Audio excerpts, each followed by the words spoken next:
وہ all powerful نہیں ہے، اور اب ان کو یہ بھی احساس ہو گیا ہے کہ اب اس میں انوالو ایک اور ادارہ بھی ہے، وہ ادارہ جس کے پاس تھوڑا نہ صحیح لیکن بندوق بھی ہے۔ وہ کہا نا مولانا فضل الرحمان نے کہ کل بندوق کی نوک پہ ہم سے پیسے کرائے جاتے تھے، آج ہتھوڑے کے زور پہ کرائے جا رہے ہیں۔ آپ فل کراس کریں تو آپ کا فل کراس کرنا مشکل ہو جاتا ہے۔ جی وہاں لائنیں لگی ہوتی ہیں، گاڑی ہوتی ہے، اس کو چیک کرتے ہیں، پھر جاتے ہیں۔ پھر وہاں پہنچنے کے بعد یہ لوگ اندر کیسے گئے، اور اندر کی جو کہانیاں آ رہی ہیں مجھے نہیں پتا ان میں کتنی ٹھیک ہے۔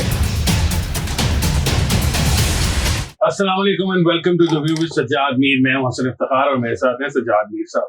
میر صاحب آج جو ہے بہت ساری ڈیولپمنٹس ہیں جو کہ جن کو ڈسکس کرنا ہے، لیکن سب سے اہم جو ڈیولپمنٹ آج کی ہے وہ سپریم کورٹ کے اندر جو الیکشن کا کیس تھا 14 مئی کل گزر گئی، اس کی آج جو سماعت تھی اس کے بارے میں بات کرنا ہے کہ سپریم کورٹ میں جو آج وہ کیس لگا تو چیف جسٹس صاحب نے اس کیس کو 23 مئی تک کر دیا کہ اب یہ 23 مئی کو دوبارہ سنا جائے گا۔ بہت ٹائم ہے ابھی سے اگلے منگل تک کے درمیان میں۔ اس سے پہلے تو ایسا فیل ہو رہا تھا کہ سپریم کورٹ بہت جلدی میں ہے کہ 14 تاریخ کو الیکشن ہو، لیکن آج انہوں نے چیف جسٹس صاحب نے کہا کہ ان حالات میں چونکہ الیکشن ہوتے نظر نہیں آ رہے تو ہمیں کیس کو جلدی سننے کی بھی ضرورت نہیں۔ آپ کے خیال میں کیا بدلا ہے پچھلے ہفتے اور اس کے درمیان میں؟ چیف جسٹس صاحب کا جو رویہ ہے وہ ایسا فیل ہوتا ہے کہ یہ اکثر تبدیل ہو گیا؟ نہیں، ایسے لگتا تھا کہ چیف جسٹس صاحب جو ہیں وہ بلڈوز کرنا چاہتے ہیں ساری سچویشن کو اور اپنی مرضی کے فیصلے نافذ کرنا چاہتے ہیں۔ ان کا خیال تھا کہ جو فیصلے ہم کر دیں گے وہ باؤنڈ ہوتے ہیں سب اس کو فالو کرنے پہ، لیکن پارلیمنٹ اکڑ گئی۔ پارلیمنٹ نہیں بلکہ اہل سیاست اکڑ گیا۔ ایک تو مولانا فضل الرحمان اور ان کے ساتھی دھرنا دینے کے لیے وہاں پہنچے ہیں۔ کل کوشش ہو رہی تھی، یہ کہا جا رہا تھا، رانا ثناء اللہ بھی شاعر بھی گئے مولانا فضل الرحمان کے پاس کہ دھرنا آپ اس سے ذرا دور کر دیں ریڈیو سے۔ مطلب کیا تھا کہ حکومت ایک بات کہہ رہی تھی اور ان کی پارٹیاں دوسری بات کہہ رہی تھی، یعنی کہہ نہیں رہی تھی، وہ شو کر رہی تھی۔ کیا پریشر تھا حکومت پہ؟ پریشر یہ ہوگا کہ سپریم کورٹ کو بھی اندازہ ہو گیا ہوگا کہ بھی وہ سمجھتے ہیں کہ عمران خان کے ساتھ لوگ ہیں اور وہ بفر جائیں گے تو پتہ نہیں جوتے ماریں گے لندن میں ان کی تصویر پر، اور پھر کیا کریں گے اور ان کے ساتھ کیا سلوک ہوگا۔ لیکن اب انہیں اندازہ ہوا ہے کہ ان کی من مانی طے کرنے سے حالات بہت خراب ہوئے۔ آج جو تقریر کی ہے خواجہ اعظم نے پارلیمنٹ کے اندر، اسمبلی کے اندر، بہت سخت زوردار باتیں کہ ان کی فیملیاں آ کے بیٹھتی ہیں دیکھنے کے لیے، فیصلے ڈیلے کرتے ہیں سنانا کہ گھر کے لوگ آ جائیں تو پھر ان کے سامنے فیصلہ سنائیں، نواز شریف کی نااہلی کا اور دوسرے فیصلے، یعنی کہ یہ فیصلے گھر پہ کرتے ہیں، انہیں کہ داماد کرتے ہیں فیصلے، ساسیں فیصلے کرتی ہیں، یہ کیا ہے، کون سی ڈالتے ہیں؟ اور وہاں انہوں نے یہ طے کیا اور سارے پارٹیوں کے لوگ بولے، اس نے طے کیا کہ ہاؤس کی ایک کمیٹی بنا دی جائے، جو کمیٹی جو ہے ان کے خلاف چیف جسٹس کے خلاف ریفرنس بھیجے۔ اب اصل میں ریفرنس تو فوراً نہیں جائے گا، یہ کمیٹی ریفرنس دے گی، ہو سکتا ہے صدر صاحب جو اپنی عادت کے مطابق ریفرنس کو اگر روکیں 15 دن کو لگتے ہیں، لیکن ریفرنس تو جائے گا نا۔ پھر چیف جسٹس تو کمپرومائز ہو گیا نا جی۔ پہلے آپ نے اس قانون کو سسپینڈ کیا جس کے بارے میں آپ سوچتے ہیں کہ آپ کے اختیارات کو کم کرنے والا ہے، سپریم کورٹ کے اختیارات کو کم کرنے والا نہیں ہے۔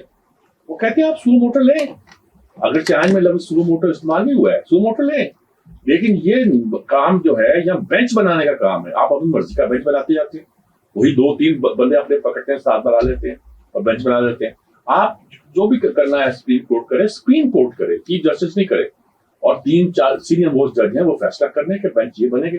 بھائی آپ نے جو سینئر جج ہیں، اہم جج ہیں، بڑے جج ہیں، ان کو مقدمے نہیں دیے ہوئے، اب ٹوڈے نائن لے کے بٹھا دیا ہوا ہے۔ لیکن سجاد میر صاحب اس کے ایک ریزن یہ بھی ہے نا کہ چیف جسٹس گلزار صاحب جب ہوا کرتے تھے تو انہوں نے ایک آرڈر پاس کیا تھا جس میں انہوں نے یہ کہا تھا کہ جو جسٹس قاضی فائز عیسیٰ صاحب ہیں وہ عمران خان یا ان کی جو سیاسی جماعت ہے اس سے متعلق کوئی کیس سن ہی نہیں سکتے۔ تو پھر یہ بھی غلط دیکھیں نا، یہ وہی ٹولہ تو ایک ہی ہے نا، یہی تو الزام لگ رہا ہے۔ وہ کہتے ہیں ساکر مسار کے زمانے سے، جس میں ظاہر ہے کہ آصف کھوسہ بھی شامل ہے، جسٹس گلزار بھی شامل ہے، اعجاز واسف بھی شامل ہے، اور وہ بیچارے کیا سعید کیا وہ جو ریٹائر ہو گئے ہیں، باقی تو ان کو چھوڑیے، عظمت سعید شیخ اور ایک اور ہیں، یہ تو ان کو چھوڑیے، سارے شامل ہیں۔ لائن بنا کے لوگوں نے بتایا کہ کس طرح یہ ایک طریقے، بلکہ کچھ لوگ تو ایک لفظ استعمال کرتے ہیں کہ جوڈیشل مافیا۔ طارق رحیم صاحب جو ابھی بول رہے ہیں اور باتیں کر رہے تھے عدالت میں فیصلہ یہ آنے والا ہے، وہ کہتے ہیں بڑے باخبر ہیں۔ باخبر نہیں، میں نے ان کو خود سجاد علی شاہ کے کیس میں خود سنا ہے کہ اس وقت سجاد علی شاہ کو فون کر رہے ہیں، ساتھ ہی فاروق لغاری کو فون کر رہے ہیں اور پیغام لے رہے ہیں کہ آرمی چیف یہ کہہ رہے ہیں یا وہ بھی آن لائن ہے۔ گویا باقاعدہ ایک مافیا ہے جو عدالتوں کے فیصلوں پہ اثر انداز ہوتا ہے پہلے سے طے ہوتا ہے. یہ کوئی اچھی بات نہیں ہوتی کہ مقدمہ سننے سے پہلے فیصلہ طے ہو جائے. نہیں لیکن آپ کے اہل خانہ کو معلوم ہو. کھوسا نے بھی یہی کام کیا تھا. میر صاحب آپ نے بہت بڑی خبر جو ہے وہ دے دی ہے کہ جو طارق رحیم صاحب ہیں، خواجہ طارق رحیم صاحب جن کی آپ بات کر رہے ہیں، وہ جسٹس سجاد علی شاہ کا کیس جو ہے اس کے اندر بھی، اور آج اب تقریباً 26 سال بعد میں صاحب بتاتا ہوں کہ میں اس وقت خبریں کے ساتھ وہ جاتے تھے. میں اس وقت کراچی کا ایڈیٹر بن جو شاید میں لاہور آیا، مجھے ایئرپورٹ سے لینے آئے، سیدھے ان کے گھر چلے گئے. میرے سامنے بیٹھ کے انہوں نے فون کیا. میں اسے 3-4 بار ملا ہوں. بڑے آدمی، بڑے اچھے آدمی ہے، معزز آدمی ہے. لیکن یہ دیکھیے یہ جو ایلیٹ کلاس میں یہ جو جوڈیشل مافیا بھی ہے یہ بھی دیکھنا چاہیے. پارلیمنٹ کے اندر بھی مافیا بنے ہوتے ہیں، کوئی شک نہیں اس میں. اچھا اب جو مسئلہ آ گیا ہے جس پہ عدلیہ کو بیک فٹ پہ جانا پڑا ہے وہ یہ ہے کہ جو دوسرا اہم ادارہ، حساس ادارہ ہے، وہ آپ نے رینک چیک کر دیا یا کورٹ کمانڈر کا گھر، اس کے کیا نتائج دکھ رہے ہیں اس وقت. ہماری سیکورٹی ادارے جتنے ڈسٹرب ہیں کوئی اور ہوگا نہیں، افواہیں پھیلائی جا رہی ہیں. آج خبر آئی ہے کہ یہ جو لاہور کے ہائی کورٹ ہیں کہ چیف جسٹس ہیں منیر بھٹی صاحب، ان کے داماد جو شاہی صاحب ہیں جو پی ٹی آئی کے ایم پی ہیں اور جن کے بارے میں کہا جاتا ہے کہ ان کے کہنے میں فیصلے آتے ہیں، ان کے خلاف جو حملے ہوئے ہیں فیصلہ آباد میں، وہ مین کلپریٹ ہے. جی انہوں نے انٹیلیجنس ایجنسی کے اوپر جو کوشش کی تھی حملے، ان کا دفتر جو ہے فیصلہ آباد میں، اور اس میں ساتھ خبر کے ساتھ جو ایک اہم فکر ہے کہ ان کے خلاف آرمی ایکٹ کے تحت مقدمہ چلانے کا تیاری کی جا رہی ہے. ایسے ہی مطلب یہ ہے کہ اگر آپ سوچتے ہیں کہ ہائی کورٹ ان کا جو سسر ہے وہ بیل لے لے گا تو بیل بھول جائیے، آرمی ایکٹ کے تحت آپ اندر کریں گے.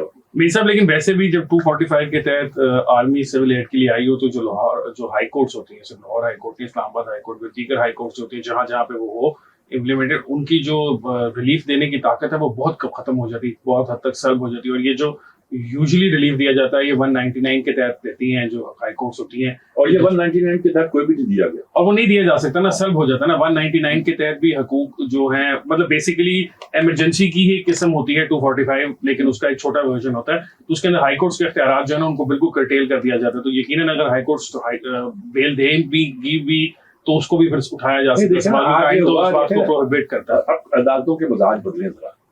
آج وہ بشرا بی بی کا بیل کا کیس آیا تو انہوں نے کہا وہ کہاں ہے، ان کو پیش کیا جائے. 2:15 تک پیش کیے جائے، 16 منٹ ہو گئے تو بیل کینسل کر دیا. جی بالکل ایسے پیش عمران لے کے پیش ہوا. بھائی آپ نے عدالتوں کا مذاق بنایا ہوا. آپ کو کوئی نہیں کہتا، آپ کے مقدمات عدالتوں میں اگر بڑی عدالتیں یہ کہتے ہیں کہ ان کے خلاف جو ٹرائل کورٹ میں مقدمے چل رہے ہیں وہ سسپینڈ کیے جاتے ہیں تو کیا ہوگا؟ یہ پشاور بس سروس والا معاملہ نا جی، کہ آپ نے کہہ دیا کہ ان کے خلاف کوئی انکوائری نہیں ہو سکتی، نہ نیب کر سکتی ہے، نہ ایف آئی اے کر سکتی ہے، اس کو بننے دیا جائے. اور آج تک وہ لٹکا ہوا ہے. اور کرپشن کی وہ کہانی ہے جس کی کہانی ہے. جی سر، اس میں بہت سارے اور بھی ہیں. روڈا کی ایک بہت بڑی اگزامپل ہے کہ یہاں سے لاہور ہائی کورٹ نے اس کو الیگل قرار دے دیا، سپریم کورٹ کے 2 رکنی بینچ نے اس کے اوپر فوراً اسٹے دے دیا، لیکن آج تک ہمیں نہیں پتا، اتنے سال گزر چکے ہیں کہ وہ اسٹے کس نوعیت کا تھا. روڈا جو ہے وہ تباہی پھیلا رہی ہے، لوگوں کی زمینیں چھین رہی ہے، لیکن سپریم کورٹ کا چونکہ اسٹے ہے ان کے پاس تو بھی کر سکتے ہیں. تو اس طرح کے بہت سارے کیسز ہیں. میرے صاحب میں واپس آتا ہوں. اب آج کی جو پروسیڈنگز ہوئی کورٹ کی، اس میں چیف جسٹس صاحب جو ہیں شاید ان کو کچھ احساس اور obviously ان کے خلاف جو ریفرنس ہے یہ ان پروسیڈنگز کے ختم ہونے کے بعد بات آئی کہ پارلیمنٹ کے اندر پیش کر دیا گیا ہے. اس سے پہلے تو یہ بات نہیں تھی. تو انہوں نے یہ کہا علی ظفر صاحب کو، جو پاکستان تحریک انصاف کے وکیل ہیں، کہ آپ لوگ جو ہیں آپ کو بھی دیکھنا چاہیے کہ آپ جو گورنمنٹ آپ ہم سے جو عدالت سے ریلیف مانگ رہے ہیں وہ ہم آپ کو نہیں دے سکتے. اس کی وجہ یہ ہے کہ پچھلے 5-7 دنوں میں جو کچھ ہوا، تو ایسا فیل ہوا کہ چیف جسٹس صاحب بھی تقریباً اس دن جب خان صاحب کو ضمانتیں دے رہے تھے اور ساتھ والے 2 جج جو تھے عطر مین اللہ صاحب اور ایم علی مظہر صاحب، ان دونوں نے اس بات کو بارہا وہاں پہ اس دن بھی کہا کہ جو توڑ پھوڑ ہوئی ہے اس کا کون ذمہ دار ہے، لیکن چیف جسٹس ان کو چپ کراتے رہے. تو آج چیف جسٹس صاحب بھی 5-6 دن بعد جو ہیں وہ لگتا ہے جاگ گئے تھے اور انہوں نے کہا کہ بھائی وہ جو سب کچھ ہوا اس کے بعد جو ہے آپ کو ریلیف تو نہیں ہم اس طرح کا دے سکتے، اب آپ کو جو ہم کہہ رہے ہیں ہماری باتیں سنیں. کہ انہوں نے پی ٹی ایم والوں کو کہا، عام حالات میں ایسی چیزیں تو وہ پی ٹی ایم والوں کو. بات بڑی سمپل ہے. آپ کی جو آپ فرما رہے ہیں اس کا خلاصہ یہ ہے کہ وہ بیک فٹ پہ گئے. انہیں ریئلائز ہو گیا ہے کہ مرمانی اب چلنے نہیں دی جائے. وہ آل پاورفل نہیں ہے، اور اب ان کو یہ بھی احساس ہو گیا ہے کہ اب اس میں انوالو ایک اور ادارہ بھی ہے. وہ ادارہ جس کے پاس تھوڑا نہ صحیح لیکن بندوق بھی ہے. وہ کہا نا مولانا فضل الرحمان نے کہ کل بندوق کی نوک پہ ہم سے فیصلے کرائے جاتے تھے، آج ہتھوڑے کے زور پہ کرائے جا رہے ہیں. تو ان کو احساس ہوا کہ یہ جو منمانی کر رہے ہیں اس کا اچھے نہیں نکلیں گے.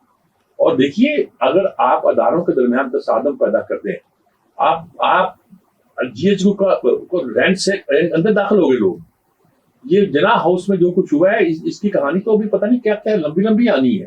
لوگ کیسے پہنچے وہاں تک, کون ان کو اکسا رہا تھا, وہاں آ کے کیسے ان کو روکا نہیں گیا. آپ پل کراس کریں تو آپ کا پل کراس کرنا مشکل ہو جاتا ہے. جی وہاں لائنیں لگی ہوتی ہیں, گاڑی ہوتی ہیں, اس کو چیک کرتے ہیں, پھر جاتے ہیں. پھر وہاں پہنچنے کے بعد یہ لوگ اندر کیسے گئے, اور اندر کی جو کہانیاں آ رہی ہیں مجھے نہیں پتا ان میں کتنی ٹھیک ہے. لیکن آخرکار کچھ نہ کچھ تو یہ سب ہوگا نا. ایسے تو نہیں ہو سکتا کہ بیس کمانڈر جو ہوتے ہیں وہ نہ انہوں نے نہ بتایا, کور کمانڈر صاحب جو ہیں ان کا پورے مطلب ایک کور ہے ان کے اندر پوری تبدیل کر دیا گیا, ان کو شاید تبدیل کر دیا گیا, لیکن ان کے پاس ایک پوری کور ہے نا, تو یقیناً نیچے سے صفائی کے لیول سے لے کر ایم پی سے لے کر اوپر تک اگر ہزاروں کا مجمع کسی جگہ انٹر ہو رہا ہے اور وہ آبویسلی بات چیت بھی کر رہے ہوں گے تو پتہ تو کچھ نہ کچھ ہوگا. امیر صاحب آپ کے خیال میں آنے والے دنوں میں اس وقت پاکستان تحریک انصاف کی ساری لیڈرشپ جو ہے عمران خان کے علاوہ مین جو کہ سیکنڈ ٹیئر لیڈرشپ ہے اسد عمر سے لے کر اینڈ تک وہ سب جیلوں میں ہے.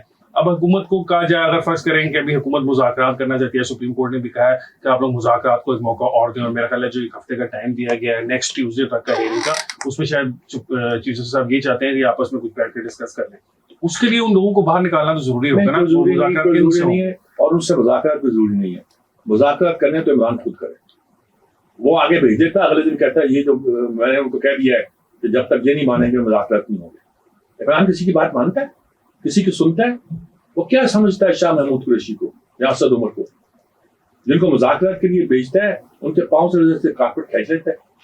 تو اگر مذاکرات کرنے ہیں, جو کہتا ہے میں نہ ہاتھ ملانے کو تیار ہوں نہ ساتھ بیٹھنے کو تیار ہوں, صرف وہی مذاکرات کر سکتا ہے.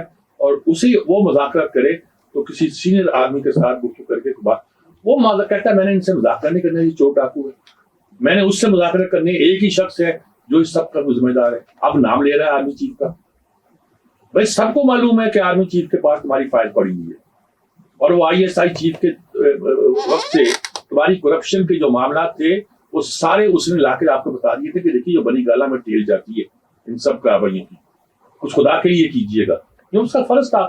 آپ نے کہا کہ اس کو ہٹاؤ یہاں سے. اب جب آرمی چیف آنے لگا تو آپ نے کہا کہ اس کے سوا کسی کو بنا دو. ہم کہتے ہیں یہی ذمہ دار ہے, پہلے ڈپٹی ہیری تھا, پھر ایک جنرل کا نام لے لیا تھا, پھر آپ ان کا نام دے رہا ہے. کیا چاہتے کہ آپ اس ملک کے سر وہ یہ چاہتے ہیں کہ انتخابات فوری کرائے جائیں, جس کو ان کے خیال میں کون سے انتخابات, قومی اسمبلی کے انتخابات قومی اسمبلی کے وقت پہ ہوں گے. اس میں آپ کا کوئی حق نہیں ہے, اگر آپ چاہتے ہیں تو آپ جھک مار لیں. آپ کو اگر باجوہ نے کہا تھا کہ آپ صوبائی اسمبلی توڑ دیں, قومی اسمبلی کے انتخاب بھی ہو جائیں گے, تو آپ ٹریک میں آئے, اور اس کے 6 مہینے کے بعد آپ نے عمل کیا کہ ہاں مجھے باجوہ نے کہا تھا 6 مہینے پہلے, اور آج میں عمل کر رہا ہوں. یہ ایک حماقت ہے. آپ یہ سیاست نہیں ہے بھائی, آپ you are not a political mind.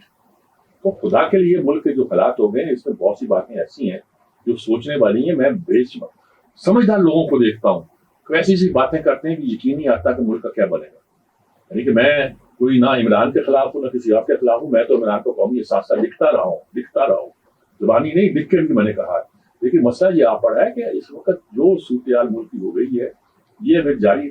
کسی نے کہا کہ جی وہ ٹرمپ آیا تھا تو لگتا تھا الٹا ہوگا, لیکن اس کو سنبھال لیا امریکن اسٹیبلشمنٹ نے. تو میں نے کہا کیا ہماری اسٹیبلشمنٹ اتنی مضبوط ہے کہ وہ کسی ٹرمپ کو سہار سکے؟ اگر نہیں سنبھال سکے گی تو پھر مسئلہ ہے کہ اسٹیبلشمنٹ کو پہلے کچھ کرنا پڑے گا. میر صاحب اسٹیبلشمنٹ کو کچھ کرنا پڑے گا, اور جو حالات موجودہ نظر آ رہے ہیں اس میں لگ تو ایسے ہی رہا ہے کہ اس وقت اسٹیبلشمنٹ جو ہے وہ موجودہ حکومت کی بیک پر کھڑی ہے یا ان کے ساتھ کھڑی ہے, اور دوسری طرف عدلیہ اور پاکستان تحریک انصاف ہے. آج کے پروگرام کے لیے اتنا. انشاءاللہ ناظرین آپ سے ملاقات ہوگی کل. مجھے حسن افتخار کو سجاد میر صاحب کو دیجیے اجازت. اللہ حافظ.